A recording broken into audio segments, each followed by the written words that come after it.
오늘날 우리가 살아가는 시대는 정보가 넘칩니다. 라고 말하기가 부끄러울 정도로 아주 많은 정보들을 우리가 손쉽게 얻고 살아가는 시대입니다. 하루에도 엄청나게 많은 데이터들이 몰려들지요. 예전에는 아는 체를 좀 해도 옆에 사람들이 잘 모르면 괜찮았어요. 그런데 요즘은 아는 체 했다가 큰 코 다칩니다. 왜 그러죠? 핸드폰 열어서 AI한테 물어보면 박사급 이상의 실력을 이야기를 해요. 의학 지식뿐만 아니라 우리가 전혀 한 번도 접해지지 못했던 아주 고급 지식, 정말로 어려운 것도 그저 초도 안 기다릴 만큼 짧은 시간에 척척 대답해 줍니다. 그래서 오히려 내가 그냥 아는 체를 했다가는 큰 망신이 당할 수 있을 만큼 아는 지식에 대해서는 어느 누구도 이제 더 이상 내가 많이 압니다라는 것을 자랑할 시대가 아닌 것 같아요. 그래서 어떤 미래학자가 이런 말을 해요. 책을 보고 외고 또 지식을 쌓는 것을 공부하는 것처럼 어리석은 사람이 없대요. 예. 더 이상은 알려고 공부하지 말라 이렇게 말을 해요. 아는 것은 누구에게 맡겨요? AI한테 맡겨요. 핸드폰 하나만 있어도 더 이상 중고등학교 때 가르쳐줬던 선생님의 지식을 훨씬 더 뛰어넘는 그런 지식이 있기 때문이 그렇다라는 사실이죠. 더 이상 우리가 알기 위해서 무엇을 하는 것이 그만큼 시간 낭비가 될 수 있다. 이 말은 역설적으로 뭐예요? 모든 사람들이 다 알아요, 이제는. 예, 다 아는 거예요. 지식을 다 알아요. 현상도 이해해요. 다 압니다. 여러분, 신앙생활도 마찬가지.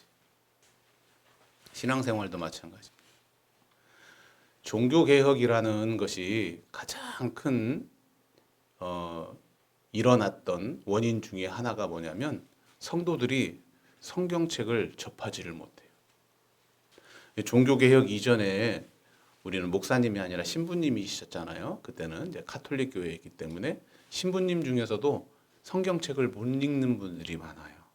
왜요? 라틴어로 되어 있기 때문에 공부하기가 너무 어려워. 예. 그러면서도 어떻게 설교를 했을까? 그림이나 성상이나 이런 것들을 통해서 성도들을 이해를 시켰어요. 그러니 평생 밥만 먹고 살기 위해서도 바쁜 시간을 어떻게 글씨를 배우는 일에 쓰겠어요? 플러스 뭐도 없어요? 책도 그렇게 많지 않아요. 그러니까 성경이 라틴어로 된 성경을 독일어로 바꾸고 영어로 바꾸고 프랑스어로 바꾸고 하니까 어떻게 돼요? 성도들이 무엇을? 성경을 읽게 되는 것이죠. 그러다 보니까 하나님을 분명히 알게 되고 예수님을 분명히 알게 되는 거였습니다. 무엇이 옳고 그른지를 판단하지를 못했어요. 그렇지만 이제 그들이 성경 말씀을 직접 읽고 아하, 어떤 것이 옳은지 무엇이 잘못되었는지 분명히 알게 되는 것입니다. 뿐만 아니라 내가 신앙에서 내 삶이 어떻게 되어야 되는지 그리고 내가 어떠한 신앙생활을 해야 되는지를 알게 되는 것이죠. 자신들이 무엇을 잘못하고 있는지 알 도리가 없었던 시대를 떠나서 이제는 무엇이에요? 분명히 아는 거예요. 알긴 알아요. 모르는 게 아니라는 이야기죠. 몰라서 못 지키는 게 아니라 알고도 못 지키는 시대라는 사실입니다. 지금은 어때요? 여러분 핸드폰만 열면 성경에 있는 모든 해석을 아주 다양한 신학자들의 해석을 우리가 다 볼 수 있어요. 번역본도 다 비교하면서도 다 볼 수 있습니다. 아주 원어 분석도 잘 해놨어요. 그래서 목회자들보다도 더 관심 있는 분들은 훨씬 더 깊고 또 성경을 분명하게 해석하고 들여다볼 수 있는 시대가 지금 오늘날이에요. 그래서 어떤 목사님이 그런 말씀을 하세요. 설교하고 있으면 밑에서 성도들이 이렇게 막 검색을 했대요. 그리고 끝나면 목사님 그거 틀렸어요. 그렇게 해석하면 안 된대요. 이렇게. 예. 웃을 일이 아니죠. 그만큼 뭐예요? 아는 것에 대해서는 누구나 다 쉽게 다 알 수 있는 시대에 살고 있어요. 우리가. 무엇이 옳은지 무엇이 잘못됐는지는 이제 더 이상 어려운 문제가 아니라는 이야기. 다 아는 거예요. 따라서 사실은 무엇을 알고 있는지 모르고 있는지가 중요한 게 아니라 뭐예요? 어떻게 살아가고 있는지가 중요한 것입니다. 그리스도인에게는 하나님이 무엇을 원하는지를 확실히 알고 있어요, 이제는요. 그렇지만 그 하나님이 원하시는 대로 과연 우리가 살아가고 있는가라는 것은 또 다른 문제다라는 사실입니다. 오늘 예수님이 말씀하고 계세요. 알고 있는 신앙이 아니라 뭐예요? 오늘 17절에 보면 너희가 이것을 알고 행하면 복이 있다라고 말씀하세요. 알면은 복이 있다라는 것이 아니라 알고 뭐 하면 행했을 때 복이 있다라고 분명히 말씀하십니다. 아는 것 자체가 복이 아니라는 이야기예요. 이것을 통해서 살아갈 때, 행동으로 옮겼을 때 복의 시작이다라는 사실입니다. 오늘 이 말씀을 통해서 우리도 이미 많은 것을 알고 있어요. 어쩌면 아는 것에서는 더 이상 필요 없을 만큼. 그리고 조금만 노력을 하면 우리가 핸드폰이나 또 다른 것을 통해서 충분히 알 수 있어요. 네. 그렇게 알 수 있는 것들에서 머물지 말고 예수님 말씀하시는 행하는 것을 통해서 복된 그리스도인의 삶이 되기를 간절히 원합니다. 첫 번째는요, 예수님이 그것을 직접 본본으로 보여주셨다라는 사실이에요. 오늘 예수님이 제자들을 발을 딱 씻기고 난 다음에 이렇게 말씀하십니다. 내가 너희에게 행한 것 같이 너희도 행하게 하려고 뭐 하셨다? 본을 보여줬다라고 말씀하세요. 예수님이 발 씻어주신 목적이 뭐예요? 니들 따라해 이것 하기 위해서였던 거예요. 다른 목적이 있는 게 아니라 내가 씻겨줬지. 내가 누구야? 너희의 스승이잖아. 내가 누구야? 너희들이 나를 뭐라고 불러? 주라고 부르잖아. 맞아. 내가 스승이고 너의 주인이야. 그런데 내가 어떻게 했어? 씻겨줬잖아. 내가 이렇게 씻겨준 것은 너희에게 본을 보여주려고 했던 거야 라고 말씀하세요. 내 성품이 그런 것이 아니야. 내가 이걸 좋아하는 게 아니야. 내가 이것을 위해서 다른 목적이 있는 것이 아니라 너희가 이것을 보고 뭐 하라는 얘기요? 따라 했으면 좋겠어 라는 마음이 예수님의 오늘 본문의 모습이에요. 그래서 보여주신 거예요. 여기서 우리가 중요한 사실을 기억해야 됩니다. 무슨 말이냐면 신앙은 이론이 아니라 뭐라고요? 삶이라는 얘기예요. 신앙은요, 이론이 아니에요. 신앙은 우리의 삶입니다. 예수님이 섬겨라 라고만 말씀하지 않고 어떻게 하셨어요? 섬김이 무엇인지를 직접 보여주신 거예요. 섬겨라 라고 하는 것을 우리에게 보여주시는 거예요. 그러면서 보여주시면서 뭐라고 했어요? 너희들도 똑같이 해라 라고 말씀하십니다. 예수님은 우리가 행동하기를 원하시고 계세요. 행동하기를 원하고 계십니다. 오늘날 여러분 교회가 세상에서 많이 영향력이 어떻게 돼요? 사라졌다, 잃어버렸다라고 말하고 있어요. 그렇죠? 잃어버렸습니다. 교회의 권위가 떨어졌습니다. 왜 그러죠? 교회의 진리가 바뀌었습니까? 아니면 교회가 가지고 있는 진리를 사람들이 몰라서 그럴까요? 아니요. 교회의 진리는 변하지 않았어요. 한 번도 그 진리가 변하지 않았습니다. 그리고 사람들은 교회의 진리를 예수님에 대해서 모르는 사람이 없어요. 어떠세요? 예수님 모르세요? 아니요. 교회를 다니지 않나 다니는 사람이나 예수님을 모르는 사람이 없습니다.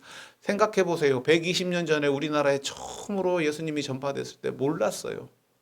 몰랐습니다. 하지만 지금 예수님을 모르는 사람이 없어요. 진리가 변하지도 않고 모든 사람들이 더 많이 아는데, 더 많이 알고 있는데, 그러면 진리가 옳은 진리와 많은 사람들이 알고 있는 이 교회가 더 영향력이 있어야 되는데 왜 그 영향력이 힘을 잃어갈까? 여러분, 규모가 작아서요? 조직력이 없어서요? 아니잖아요. 얼마나 큰 교회와 얼마나 많은 규모를 가지고 있어요. 아무리 적게 잡아도 800만이 넘는 신도들이, 신앙인들이 우리나라에 있고요. 이 교회 엄청 많죠. 교회의 영향력은요, 뭐예요? 그 교회를 구성하고 있는 성도들의 삶에서 나오는 거예요. 말씀과 삶이 만날 때 그곳에 뭐가 생겨요? 권위가 생겨요. 권위가 생겨요. 성경은요, 예수님이 복음을 전파했었을 때 율법 학자들이 전하는 것과 다른 한 가지를 우리에게 말해요. 뭐가 있다고 해요? 권위 있게 가르쳤다라고 이야기를 합니다. 권위 있게. 이게 무슨 말이에요? 예수님은 말씀을 말씀으로 끝이 아니었어요. 언어로서 끝나는 것이 아니었습니다. 그의 삶이 말씀과 어떻게 돼요? 연결되었어요. 이때 권위가 생깁니다. 오늘 우리는 무엇을 더 배울 수 있을까에 대한 관심보다도 어쩌면 무엇을 더 실천할 것인가에 대한 고민을 해야 됩니다.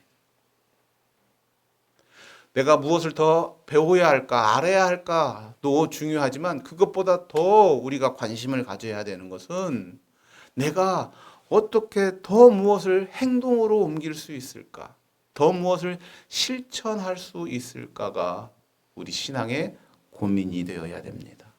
바로 그것을 오늘 예수님이 보여주신 거예요. 섬겨라, 섬겨라 말하는 것이 아니라 직접 옷을 벗고 무릎을 꿇고 제자들의 발을 들어서 씻겨주시는 예수님의 그 행동 말입니다. 오늘 우리의 행함이, 우리의 행동이 이 세상 속에서 복음의 신뢰를 회복하는 힘이 된다는 사실을 기억하기를 원합니다.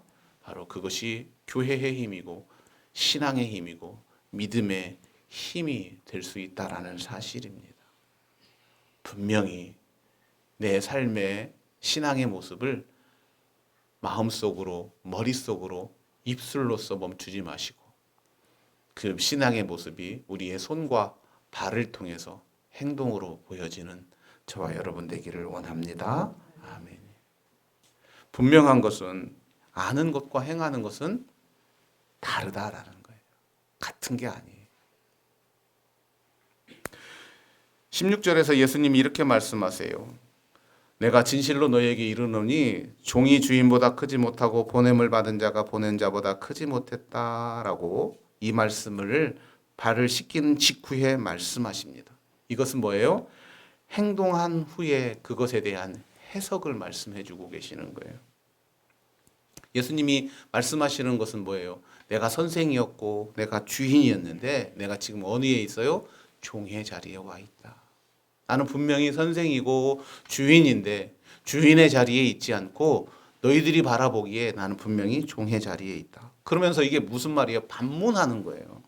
그런데 왜 너희는, 나는 내가 너희의 스승이잖아.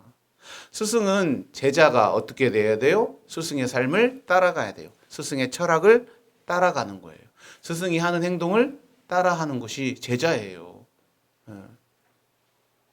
스승이 가지고 있는 지식, 스승이 가지고 있는 철학, 스승이 가지고 있는 생각을 전혀 따라하지 않으면 그건 제자가 아니죠. 적이죠. 적이에요. 스승이 원하는 세상이 있을 거예요. 그렇죠? 스승이 바라는 미래가 있을 거예요. 그리고 스승이 원하는 사람들을 향한 마음이 있잖아요. 그런데 스승이 원하는 것을 제자가 따르지 않는다면 제자가 아니죠. 그런데 오늘 분명히 제자들은 내가 제자입니다. 그리고 당신이 주인입니다. 라고 말하면서 예수님이 바라보는 것을 바라보지 않아요. 예수님이 행하는 행동을 하지 않아요. 그래서 예수님이 말씀하시는 거예요. 왜 나는 너희가 스승이라고 말하고 주인이라고 말하는데 그런 내가 종의 자리에 앉아 있는데 너희들은 왜 계속해서 언제나 높은 자리만 앉아 있으려고 하느냐라고 반문하시는 거예요. 너희들은 어디에 앉아 있느냐? 너희는 어느 자리에 앉아 있느냐? 예수님의 논리는 아주 간단해요. 복잡한 게 아닙니다. 스승이며 주인인 나는 이렇게 살고 있는데 나를 스승이라고 생각하고 나를 주인이라고 생각하는 너희도 나처럼 살아야 되지 않겠니? 라고 질문하고 계시는 거예요.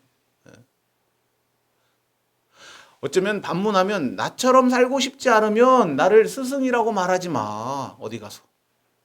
나처럼 살고 있지 않으면 어디 가서 나를 주인이라고 말하지 마. 라고 이야기하는 거예요. 다른 곳에 가서는 내가 예수님을 스승으로 모시는 거룩한 그리스도인이에요. 나는 주님을 주님으로 모시고 사는 사람이에요. 라고 말을 하면서 행동으로는 전혀 그렇지 못하고 네가 주인인 척, 네가 스승인 척 살아가고 있느냐라고 말씀하고 계신다라는 사실입니다. 네가 정말로 제자로서 스승의 길을 따라간다면 어디에 있어요? 스승이 머문 그 자리에 너도 머물러라 라는 거예요. 예수님은 내가 가르쳤으니 지켜라 라고 말하지 않으셨습니다. 내가 행동하였으니 너도 행하라 라고 말씀하십니다. 오늘 우리에게도 마찬가지. 예수님이 제자들에게 말씀하셨던 그것과 똑같아요. 내가 낮은 자리에 있었으니 너도 낮은 자리에 있어라 라고 말씀. 그런데 우리는 어때요? 어떻게든지 나를 높이려고 합니다. 어떻게든지 인정받고 싶습니다. 내세우고 싶습니다. 조금 더 대우받고 싶어요. 네. 식당에 가서도 그래요. 음식 먹고 난 다음에 대우받은 것 같으면 다음에 또 오고 싶어.